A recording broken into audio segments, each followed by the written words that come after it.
Assalamualaikum warahmatullahi wabarakatuh. Kembali lagi bersama saya tentunya atau Agus Dwianto.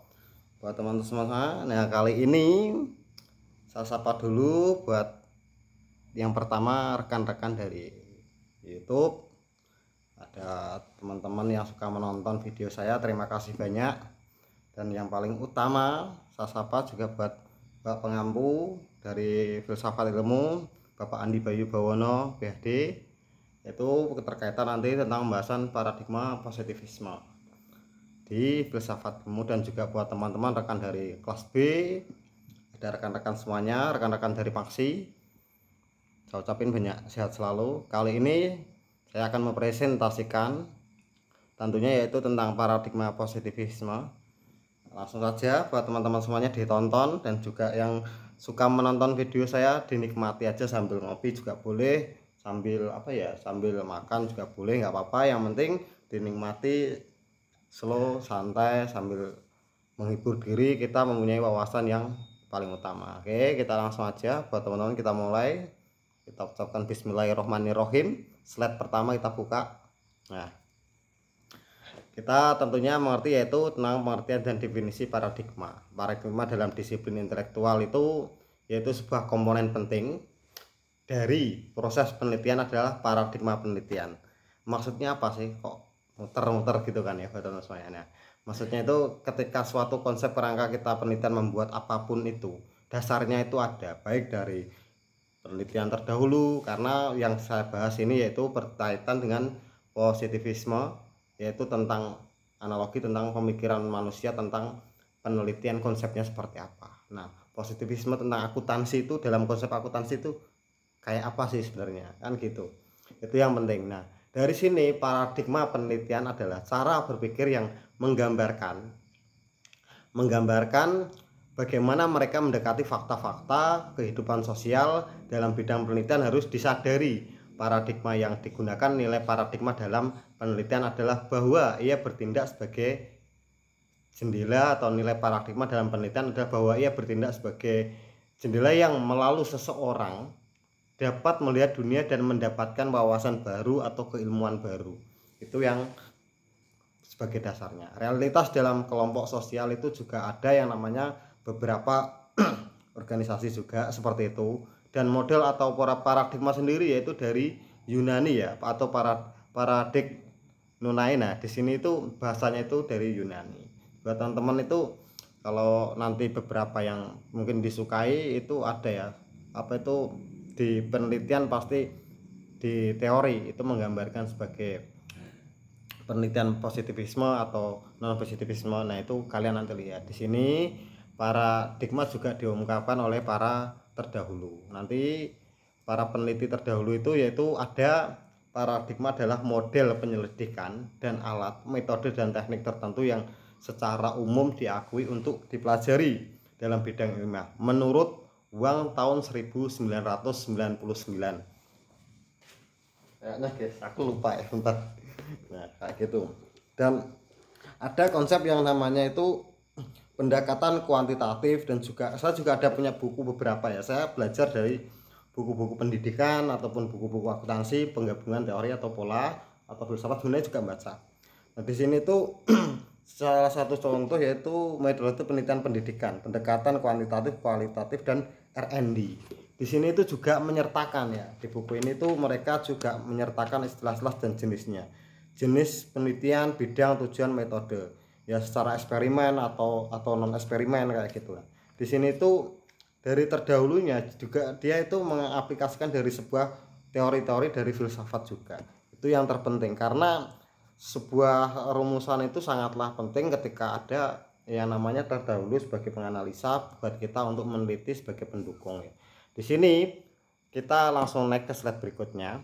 Nah, berkaitan dengan filsafat positivisme atau kontinum paradigmatik. Nah, di sini menggambarkan ada dua ya, konstruktivis ataupun positivis. Nah, di sini akan saya bahas yaitu tentang positivis ya. Di sini positivis yaitu realitas di luar sana dan diatur oleh hukum-hukum dan mekanisme alamiah, atau Nah ya pokoknya ini kecil banget kok.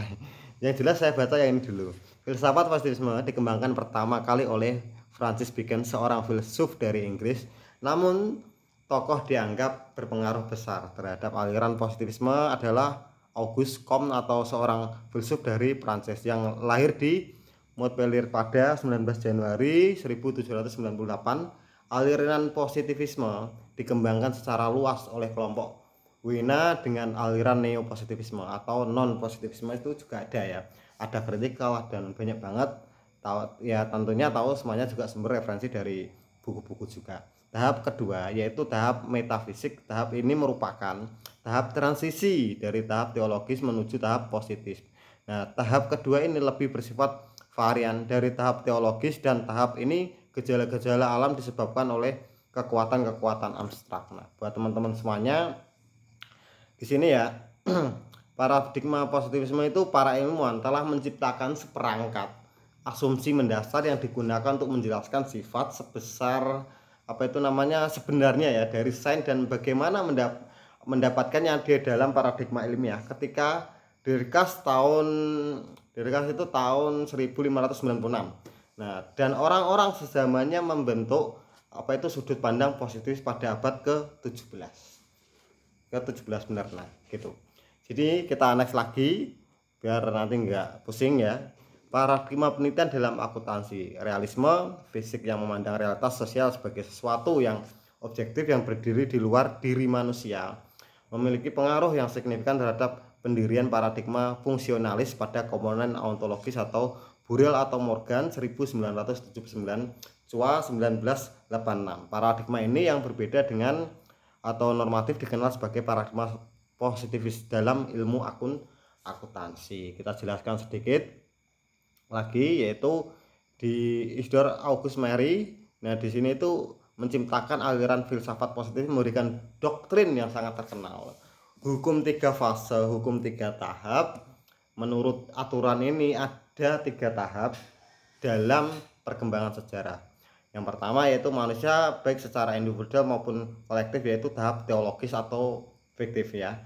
Tahap metafisik atau abstrak, tahap positif atau ilmiah atau aktual. Selain itu diperjelas bahwa istilah positif mengacu pada aliran filosofi yang diciptakan sebagai sesuatu yang nyata, konkret, jelas, dan sangat bermanfaat buat orang banyak, dan sebagai lawan dari sesuatu yang buruk. Itu namanya yang positif ya. Dan presteologi kita next lagi nanti ya. Di sini paradigma positivisme menurut para ilmuwan telah menciptakan seperangkat asumsi mendasar yang digunakan untuk menjelaskan sifat sebenarnya dari sains dan bagaimana mendapatkannya. Di dalam paradigma ilmiah ketika Descartes atau 1596 dan orang-orang sezamannya membentuk sudut pandang positivisme pada abad 17, tradisi mengungkapkan pengetahuan secara metodologis atau dimulai ya. Isidore Auguste atau saya sendiri ya, pencipta aliran filsafat positivisme, memberikan doktrin yang sangat terkenal. Hukum 3 fase yaitu hukum 3 tahap. Menurut aturan ini ada 3 tahap dalam perkembangan sejarah manusia baik secara individu maupun kolektif, yaitu tahap teologis dan fiktif, tahap metafisik atau abstrak, dan tahap positif atau ilmiah atau aktual ya. Nah, di sini buat teman-teman tentang presteologi, yaitu setiap evolusi jiwa masyarakat dimulai dengan tahap teologis. Yang dimaksud itu adalah manusia terus menerus yaitu mencari asal tujuan akhir dari segala sesuatu pada tahap ini. Misalkan gini guys, suatu fase orang itu punya pemikiran pandangan yang berbeda-beda gitu, tapi mereka itu sebenarnya tujuannya sama ya gitu. Ada yang tujuan tapi ingin ya secara teoritis pemikiran, kalau secara sederhananya kita pikirkan orang itu inginnya enak, sama semua juga ingin menginginkan enak, tapi dengan cara yang persepsinya berbeda-beda. Nah, sesuai dengan Auguste Comte atau tahap teologi ini tidak akan muncul dalam semalam, sebaliknya itu akan didahului oleh proses yang lambat. Dengan demikian ialah fateisme atau animisme, dan politeisme dan monoteisme. Itu yang dikatakan presteologi. Sedangkan metafisik atau abstrak sendiri pada tahap terakhir yang dikenal sebagai metafisika, oleh orang mulai memikirkan kembali yaitu tentang peristiwa alam, kemampuan akal dikembangkan, kemampuan akal itu dikembangkan di dogma agama ditinggalkan. Nah, tidak mungkin ya mengisolasi munculnya teori positif dalam ketidakpuasan dengan teori normatif itu dari yaitu Watt Simet ya. Itu di 1986. Transisi dari pendekatan normatif ke pendekatan positif dalam estimasi Watt dan Zimmerman itu dapat dikaitkan dengan 3 faktor utama. Pertama, pendekatan sebagai normatif. Kedua, pendekatan normatif mengutamakan keuntungan. Pendekatan normatif tidak mendukung atau memfasilitasi penggunaan terbaik sumber daya ekonomi pasar modal. Hal ini mengingat data ya, kita berkaitan dengan akuntansi buat teman-teman semuanya. Kita berkaitan dengan akuntansi, yaitu berkaitan dengan istilahnya itu data yang dapat menjadi alat kontrol bagi masyarakat dalam mendistribusikan sumber daya, menjadi alat kontrol bagi masyarakat dalam apa itu namanya ekonomi secara efektif dalam sistem ekonomi berdasarkan prinsip pasar. Selanjutnya, menurut Watt sendiri, pembenaran untuk mempelajari teori akuntansi ya. Mempelajari teori akuntansi sendiri itu perspektif normatif terlalu lugas dan tidak memiliki landasan teoritis yang kuat. Nah, sedangkan positivisme berpandangan bahwa mengetahui yang didasarkan pada tata cara atau aktual adalah sains yang sebenarnya. Dengan pendekatan positifnya teknik penelitian kuantitatif perlu untuk membedakan item yang diteliti dari objek yang lain. Yang dimaksud di sini tuh apa sih yang diteliti dari objek yang lain itu istilahnya kalau kita mendasar dengan contoh dari kuantitatif dan kualitatif itu penelitiannya kan sangat berbeda banget. Ketika kita meneliti suatu penelitian objek penelitian dengan kata lain, misalkan ada yang tanya kamu pakai penelitian apa kan gitu, kamu pakai penelitian apa, saya kuantitatif, yang satunya pakai penelitian kualitatif. Nah seperti itu yang sudah membedakan ya buat teman-teman semua, itu sudah membedakan. Kuantitatif itu berkaitan dengan data dan kualitatif itu kita secara rasional ke objek penelitian, wawancara dengan dokumentasi, dan kita lihat sumber objek maupun kita menganalisa lagi kembali faktor-faktor apa yang menjadi analisa sebagai variabel penelitian tersebut. Nah, sedangkan ketika ke kuantitatif itu ada dua lagi ya. Positivisme dan non positivisme itu juga terkaitan karena apa, di situ ada bersinggungan juga antara wawancara dengan sebar kuesioner, itu penelitiannya seperti itu. Ataupun kalau kita murni ke kuantitatif, kita sebagai by data. Tapi saya pribadi ketika kita menganalisa tentang akuntansi, alangkah baiknya kalau persepsi saya itu memang by data ya. Ketika kita melakukan wawancara dan sekaligus kita mewawancara, kita dokumentasi dengan dasar kualitatif, yang saya pertanyakan satu, ketika kalian menjabarkan sesuatu dengan kualitatif tapi kalian lampirkan pada suatu pena atau yang namanya mendasarnya sebagai tanda bukti yaitu kertas, itu kan sebagai data. Ketika sudah tertulis dalam hitam dan putih atau kertas itu sebagai data kan. Kalau sudah diwujudkan misalkan ya kita wawancara, kita tulis. Nah seperti itu ya. Yang menjadi pertanyaannya apa bedanya, berarti kan sama kayak data kan, kenapa enggak kuantitatif aja seperti itu. Itu yang secara logika ketika kita ke akuntansi, karena akuntansi itu pembuktian sebagai buktinya mana toh, seperti itu. Kadang seperti itu, tapi ada sebagian aliran yang menyatakan sangat berbeda ya pandangan seperti itu, karena ada yang penelitian itu secara jelasnya mau mendapat dengan teori, kadang kan ada yang setelah CSR seperti itu tentang masyarakat atau pendekatannya beda penelitiannya itu ada. Nah di situ banyak yang berpendapat, tapi semuanya itu ada yang namanya pembaruan dan itu kita wajib mengikutinya. Nah di sini kita next lagi. Nah pengembangan paradigma positivisme, kita berkaitan dengan pengembangan paradigma positivisme.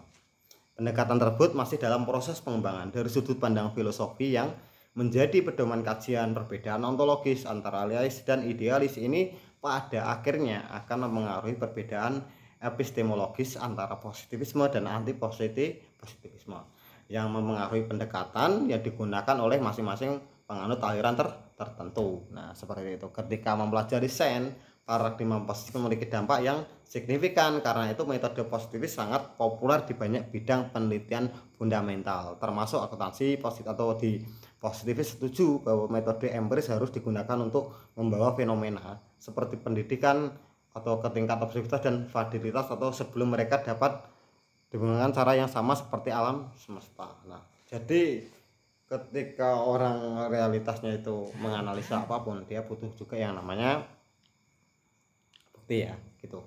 Jadi buat teman-teman itu juga perlu. Nah, di sini kita ke komponen-komponen filsafat secara umum ya, memunculkan filsafat penelitian dalam filsafat positivis khususnya ontologis materi ya, yang setelah ontologi materi ada epistemologi, setelah ada epistemologi ada analisis nilai.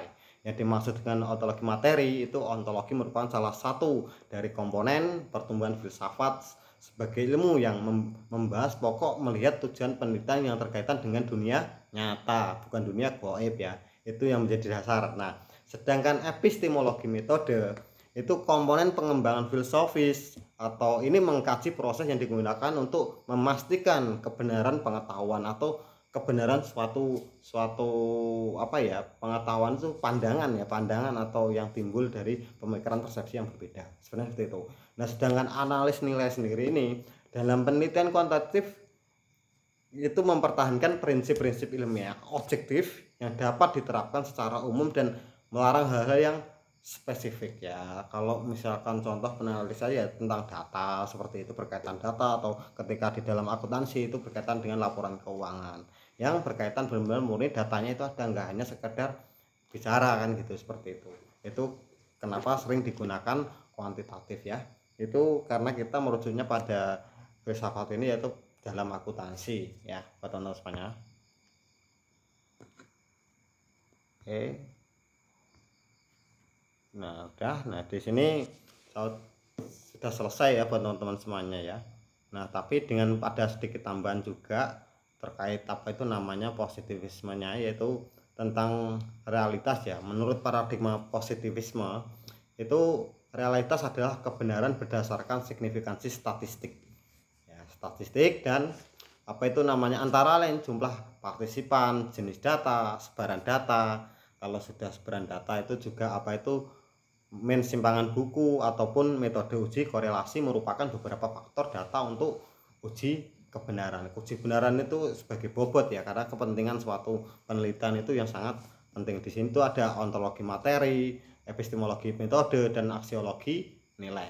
Nah, di sini itu masuknya pada positivisme. Nah, sedangkan nanti positivisme itu alirannya masuknya ke analisis, sintesis, dan refleksi ataupun fakta objektif. Itu sering itu, karena saya sendiri pun juga sering yang namanya melakukan kajian ataupun penelitian itu kadang seperti itu, kita menganut teori siapa seperti itu. Nah, hasil penelitian terdahulu dari mana itu di apa namanya itu dijelaskan di situ ya buat teman-teman. Sedangkan di situ setelah teori nanti ada argumentasi di bawahnya. Setelah argumentasi baru tentang realitasnya. Sedangkan pengembangan paradigma positif dalam penelitian pendekatan tersebut yaitu sesuai tadi yang saya jelaskan, yaitu sudut pandang ya, sebagai sudut pandang filosofi yang menjadi pedoman kajian. Nah, di situ yang menjadi ketika mempelajari sains, paradigma sosial memiliki dampak yang signifikan. Karena itu metode memang positivisme sangat populer di banyak bidang, itu sudah dijelaskan di awal dengan keyakinan bahwa hipotesis secara inheren itu atau yang disebut inheren itu sangat benar. Sedangkan sebuah dedikasi untuk menggunakan fenomena mencoba mencapai suatu tingkat dari suatu objektif ya. Dan sedangkan keyakinan bahwa hukum sebab dan akibat mencoba mencapai tingkat dari objektif. Nah, dari situ mungkin ada beberapa yang kiranya kurang ataupun salah kata dalam penyampaian, mohon dimaklumi karena saya sendiri juga apa itu namanya manusia ya, manusia jadi punya keterbatasan juga. Punya keterbatasan, jadi ya kiranya bisa mengerti suatu keadaan orang punya keterbatasan, karena kalau penelitian apapun pembahasan sifat ilmu punya persepsi dan pandangannya berbeda, dan kita tidak bisa mengejar suatu pandangan itu, melainkan kita mengkaji ulang apakah kebenarannya sudah tidak bisa dijelaskan ataupun masih bisa dijelaskan atau masih bisa dipertahankan. Suatu keilmuan itu seperti itu. Kita tidak boleh suatu keilmuan menyalahkan A dan B dan C, tapi kita punya aliran masing-masing. Nah, di situ ya, paradigma fungsionalis pun juga sering dibahas di situ ya. Nah, jadi ketika pemahaman tentang realitas akan mengaruhi bagaimana memperoleh ilmu pengetahuan yang benar secara epistemologi, akuntansi utama melihat sebagai realitas sebagai materi yang mempunyai suatu sumber keyakinan bahwa ilmu pengetahuan akuntansi dapat dibangun dengan rasio dan dunia empiris. Ya, dunia empiris itu berdasarkan pada keyakinan tersebut. Peneliti akuntansi utama sangat percaya itu yang bahwa satu-satunya metode yang dapat digunakan untuk membangun ilmu pengetahuan akuntansi adalah metode ilmiah, sebagai baik data, sebagai analisis, baik membuat penelitian itu berkaitan tentang apa itu ya, mau pembuatan skripsi, tesis, di situ semuanya ada teori-teorinya. Nah, di situ pendekatannya apakah sebagai di situ itu positifis atau non positivisme. Nah, di situ semuanya pasti ada, dan saya ucapkan banyak terima kasih sudah nonton sampai sini buat teman-teman semuanya dan rekan-rekan semuanya, ataupun rekan-rekan dari Maksi maupun juga apa itu Bapak Pengampu. Apabila ada salah dari kata, saya mohon maaf ya sebetulnya. Cukup saya akhiri dulu untuk video presentasi kali ini. Buat teman-teman jangan lupa di like, comment, and share di channel Agus Dwianto. Apabila nanti ada apa itu namanya ingin penjelasan ilmu yang lain, boleh nanti kita tinggal komen, share, like, and share aja ya buat teman-teman semuanya. Nanti tinggal di komen aja di situ, Mas boleh dong membahas tentang ini, boleh kita bahas. Karena apa, ilmu itu nggak akan pernah ada habis sampai kita tutup usia, kecuali kita bisa mempertahankan ilmu itu ya buat teman-teman. Dari saya Agus Dianto, wassalamualaikum warahmatullahi wabarakatuh.